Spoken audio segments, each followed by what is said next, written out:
अब material define गर्नको लागि डिफाइनमा जाने, मेटेरियलमा जाने, मेटेरियल प्रोपर्टिजमा गएर एड मेटेरियल गर्नु पर्यो है त।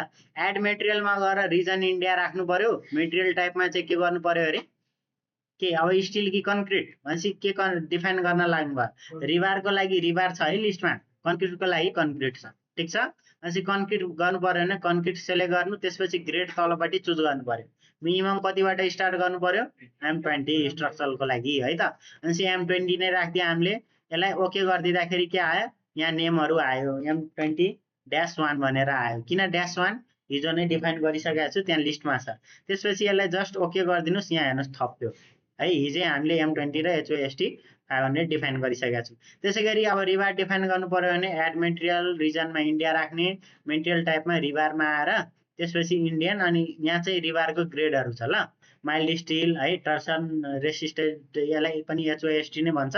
पहिला के भन्थ्यो भने MOR, moment resisting frame, MRF है ल।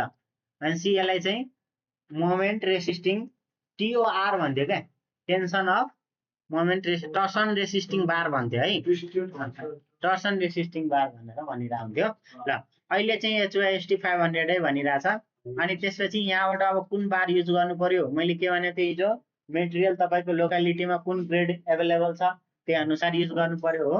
तर स्ट्रक्चरलमा 250 चाहिँ नहाल्नु है, ठिक छ। भनेको 250 को पहिला चाहिँ डन्डी त्यो टाइज अथवा स्टिरअपहरू चाहिँ गर्ने गर्थ्यो, बनाउने गर्थ्यो। तर अब त्यो चाहिँ 415 मा सिफ्ट भइसकेको छ है त। भनेपछि अब हाम्रो लङ्गिट्युडनल बारहरू चाहे स्टिरअप टाइजहरू हामी कुन हाल्छौँ, 500 कै राख्छौँ। ओके, यति गरेर ओके गरिदिनुहोस्। यहाँ लिस्टमा थपिन्छ, ठिक छ।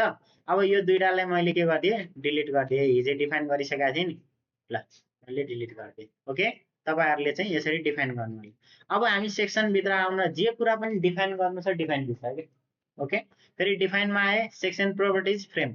हाम्रो बिम र कोलम कुन हो, सेक्सन हो, फ्रेम सेक्सन है। स्ल्याबलाई चाहिँ के भन्छ, स्ल्याब सेक्सन भन्छ है। अनि स्ल्याबलाई अर्को नेम सेल टाइप भन्छ है, सेल भनेर चिन्छ। भनेपछि हामी फ्रेम सेक्सनमा गयौँ। अब यो भित्र हेर्नुहोस्, मैले के भनेको थिएँ, लिस्टमा टन्नै छ त हामीसँग बाई डिफल्ट सफ्टवेयरले डिफाइन गरेको। यहाँ डिलिट मल्टिपलमा गएर तपाईँले सबैले सेलेक्ट गरेर डिलिट गरिदिनु पर्यो। फेरि सबैले सेलेक्ट गरेर डिलिट गरिदिनु पर्यो।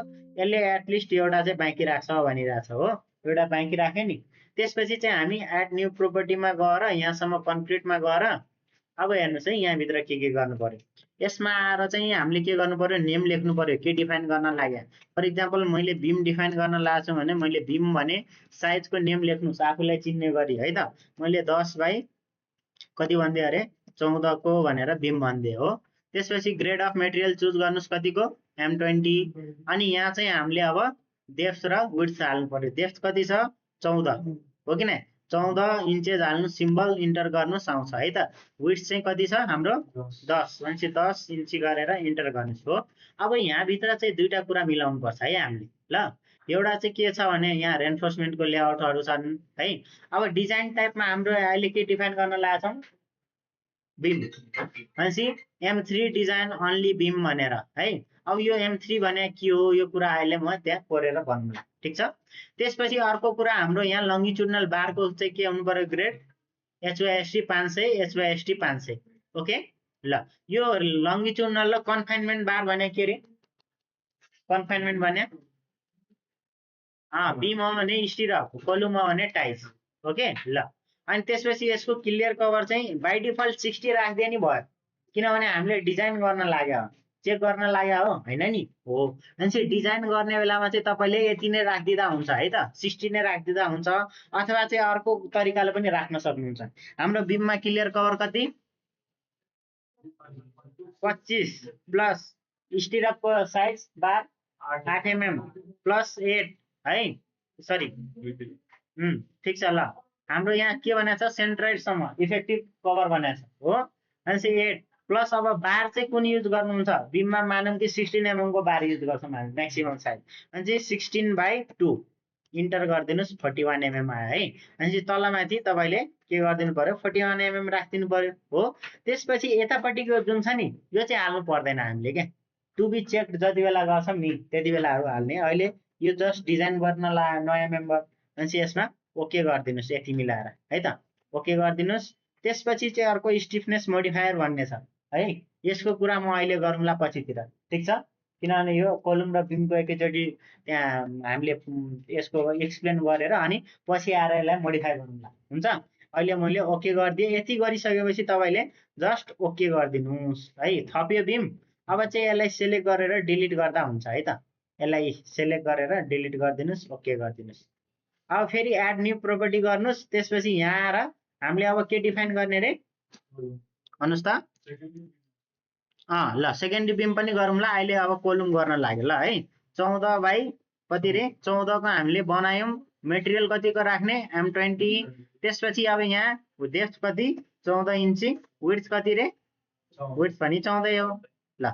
अनि मैले यहाँ फेरि 14 इन्चेस इन्टर गरेँ, भयो। त्यसपछि रेन्फोर्समेन्टमा आउनु है, यता रेन्फोर्समेन्टको प्रोपर्टिज मोडिफायर।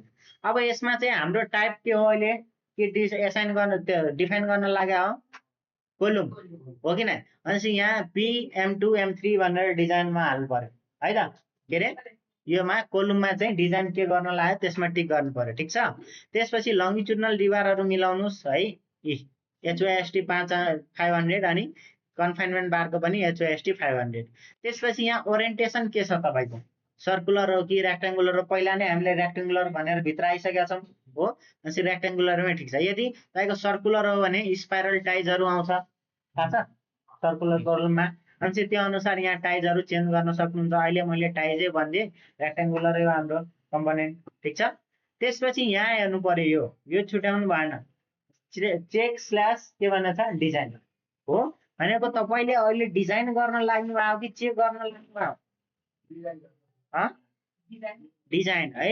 त्यही भएर रेन्फोर्समेन्ट टु बी डिजाइनमा टिक हुनु पर्यो, चेक होइन। चेक कति बेला गरिन्छ भने कुनै बिल्डिङमा माथि तल थप्नु पर्यो रे, पहिला नै स्ट्रक्चर बनिसकेको छ। अनि त्यसको डन्डीहरू यहाँ हालेर यो तल छ नि यसमा हालेर टु बी चेक भनेर एनालाइसिस गर्दाखेरि लोडहरू हाल्दाखेरि पास भयो भने ठिक छ, पास भएन भने के गर्ने, त्यसको स्ट्रेन्थ बढाउने, ज्याकेटिङ गर्ने, रेट्रोफिट गर्ने, स्ट्रेन्थ बढाउने, बल्ल माथि तल थप्ने। त्यति बेला चाहिँ चेकमा हामी गर्छौँ है त, चेक गर्ने बेलामा त्यो। अनि त्यसपछि यहाँ हेर्नु लङ्गिट्युडनल बारको यहाँ स्पेसिफिकेसनहरू दिएको छ हो।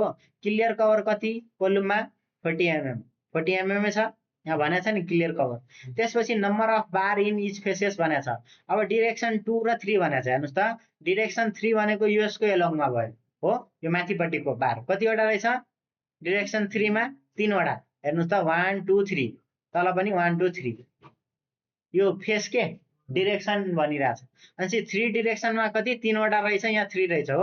अनि अर्को डिरेक्सनमा 5 वटा रहेछ। अनि अर्को डिरेक्सनमा पनि 3 बनाऊ, किनभने हाम्रो कोलुम रेक्टेङ्गुलर होइन, स्क्वायर भइरहेछ अहिले है।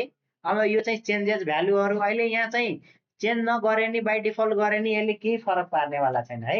तर चेन्ज गर्नुभयो भने यसले इटरेसन गर्न त्यो क्यालकुलेसन हुन्छ नि मेट्रिक्स फर्ममा गर्छ है।